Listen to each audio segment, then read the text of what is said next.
il arrive des fois où des sorciers créent des situations pour piéger des enfants de Dieu. Nous l'avons déjà dit,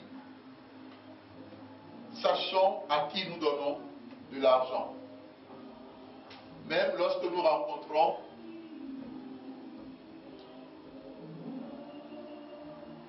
un mendiant, quel que soit le nom qu'on peut lui donner, soyons très vigilants. Il nous est arrivé de donner une pièce d'argent à une personne devant une boulangerie qui était dans un fauteuil, une femme handicapée qui commandait. Par compassion, nous avons remis une pièce de 100 francs. À l'époque, et la nuit, pendant notre sommeil, nous voyions cette femme venir vers notre domicile. On la voyait par la fenêtre, mais elle n'était pas seule. Il y avait un groupement de personnes derrière elle, mais cette fois-ci, elle n'était pas dans un fauteuil roulant, elle était avec ses deux pieds, et elle s'avançait. Et arrivée au niveau de notre fenêtre, elle a jeté une pièce à l'intérieur, et la pièce qu'elle a jetée, sur la pièce, il y avait le pentagramme. C'est ce qu'on appelle l'étoile à 5 branches, mais qui est utilisée par ceux qui sont dans les pratiques occultes. À partir du moment où nous avons l'habitude de prier, faire des prières de feu avant de dormir, dans le sommeil, quand nous sommes attaqués, nous aurons la force de combattre et d'avoir la victoire. Mais si nous n'avons pas l'habitude de faire des prières de feu, nous risquons alors d'être poursuivis et d'être dérangés et d'être affaiblis, ne pouvant rien faire. L'Éternel a permis qu'on récupère la pièce et on l'a balancée à l'extérieur, on a refermé la porte. Il y a une sœur en Christ, voulant traverser une voie, a vu une femme qui mendiait, elle a remis l'argent. La femme lui a demandé de l'aider à traverser. Elle a aidé la femme à traverser la route de l'autre côté. Donc, après avoir traversé, elle a juste tourné la tête pour pouvoir nous parler avec la femme qu'elle a aidée, mais il n'y avait plus de femme. Bien-aimé, pour vous dire tout simplement ceci. Tous ceux qui sont dans ce monde ne sont pas des êtres humains. Amen. On n'est pas dans la science-fiction, hein. On est dans la vérité. La Bible dit que certaines personnes ont hébergé des anges. Amen. Amen. Amen. Certaines personnes ont hébergé des anges. Si des hommes ont hébergé des anges de Dieu, cela veut dire qu'il y a d'autres anges qui existent, qui ne sont pas des anges de Dieu, mais qui ont l'habitude de circuler sur cette terre. Et j'ai déjà donné le témoignage.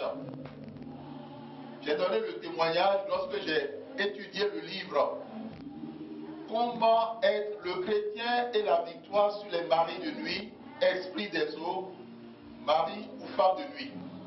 J'ai donné dans ce livre, il y a plein de témoignages de faits pas possibles, qui ne peuvent pas être saisis par la raison. J'ai parlé du témoignage de cet homme qui était déjà décédé. Toute sa famille savait qu'il ne vivait plus, mais qui a refait sa vie dans le même pays, mais dans une autre ville. Et qui a eu des enfants avec une femme qui existe, une femme faite de chair et de sang, qui a eu 3 enfants, qui a donné 3 enfants à une femme. C'est pas, on ne parle pas de sosie, hein? Il ne s'agit pas de sosie, il s'agit d'une réalité. Parce que le jour où la femme, chaque fois que la femme disait mais je veux aller rencontrer les membres de ta famille, le bonhomme repoussait le rendez-vous à demain. Il repoussait jusqu'à un moment donné. La femme a dit, s'il ne veut pas aller, elle ira seule avec les enfants. Parce que ce n'est pas possible. Depuis qu'ils se sont mariés, il n'a jamais vu l'un de ses parents. Et donc quand ils sont arrivés dans le village ou la commune où se trouvaient les parents, le monsieur a dit, avancez, je vous rejoins.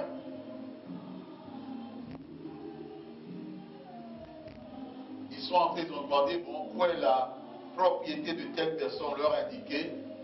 Quand les parents de celui qui ne vit plus, mais qui a refait sa vie avec quelqu'un d'autre, ont vu les enfants ressemblaient trait pour trait à leur propre fils.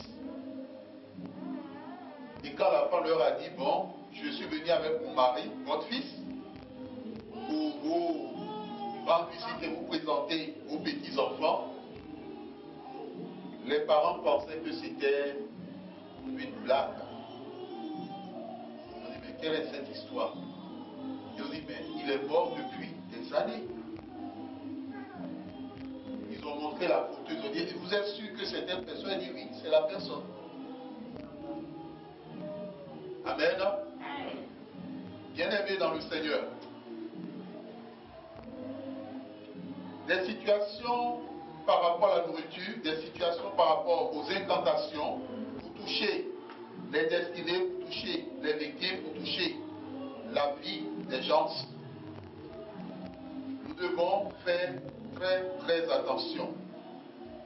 Il arrive des fois où les sorciers envoient une onction de malédiction sur la vie d'une personne, afin que quel que soit ce que cette personne tentera dans sa vie, que cela ne marche pas. Il est arrivé que des chrétiens, avant de dormir, aient prié, aient même fait des prières de combat. Seigneur, protège-moi, Seigneur, garde-moi, Seigneur. D'autres même ont eu à sceller la maison, Seigneur, verrouille tout. Mais malgré qu'ils aient prié, c'est comme si leur adversaire se moquait d'eux. Malgré cela, leur adversaire s'en est pris à eux pendant la nuit. Il y a certains qui ont été confrontés au phénomène que l'on appelle les maris de nuit ou les femmes de nuit. Lorsqu'une personne a affaire à un mari de nuit, nous l'avons déjà dit, nous l'avons abordé dans notre livre, qu'il sache qu'il a aussi affaire à une femme de nuit et à un enfant ou à des enfants de nuit. L'un ne va pas sans l'autre. Les trois vont de pair. Et le but, c'est de pourrir la vie à celui qui constate cette donnée dans sa vie. Bien-aimés dans le Seigneur, il y a des personnes qui prient, qui sont sincères avec Dieu, qui demandent la protection de Dieu, mais malgré cela, elles sont attaquées. Simplement parce qu'il arrive des fois dans le cadre du combat spirituel que la personne, elle sait qu'elle n'est pas dans une désobéissance vis-à-vis de Dieu. Mais elle ne comprend pas. Elle dit, mais pourtant j'ai prié. Et nous avons eu à rencontrer certains cas où les femmes concédées n'en pouvaient plus. Il suffit simplement qu'elles ferment les yeux, que déjà le mari de nuit est déjà là. Il y a d'autres qui sont malmenés. Il y a d'autres qui sont terrorisés. J'ai eu un cas où la personne, quand il ferme les yeux, c'est un groupe d'hommes qui entrent dans sa maison. Et qu'est-ce qu'ils font? Ils commencent à le battre dans son sommeil. Et il se réveille. À partir du moment où ce que vous vivez vous amène à vous réveiller, nous l'avons déjà dit, on n'est plus dans le cadre du rêve. On est dans le cadre de ce qu'on appelle les visions nocturnes. Donc c'est des choses qui sont au fond en train de se passer en réalité. Il y a eu des gens qui, en sortant du sommeil, criaient. On n'est pas dans un rêve. Il est vrai que la science ou bien la logique donne le terme de cauchemar. Mais c'est des faits que les personnes vivent. Et le cas du jeune homme, ce qui est pire, lorsque ses adversaires venaient chaque fois le voir dans le rêve, il lui donnait à manger des matières fécales. Nous disons que ce que nous mangeons dans le sommeil, nous devons faire attention. C'est triste, c'est délicat, mais ce sont des vérités.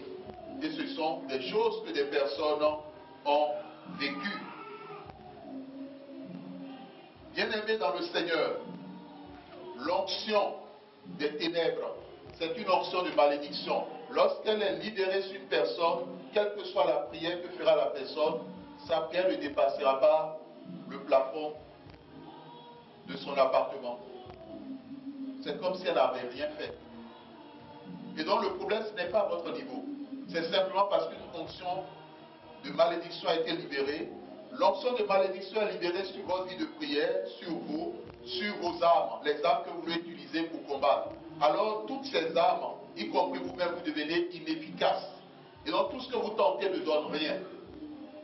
Et quand le chrétien n'est pas enseigné sur la réalité de l'onction de malédiction, elle pensera que c'est elle qui a un problème avec Dieu. Et elle commencera à chercher un péché dans un domaine ou dans un autre de sa vie qui n'existe pas. À un moment donné, elle risque d'être découragée. Elle dira, mais si Dieu existait, pourquoi est-ce qu'il vit, ou bien pourquoi est-ce qu'elle vit une situation pareille? Pourtant, elle a prié avant de dormir. Mais pourquoi est-ce qu'elle a été agressée? Pourquoi est-ce qu'elle a été attaquée?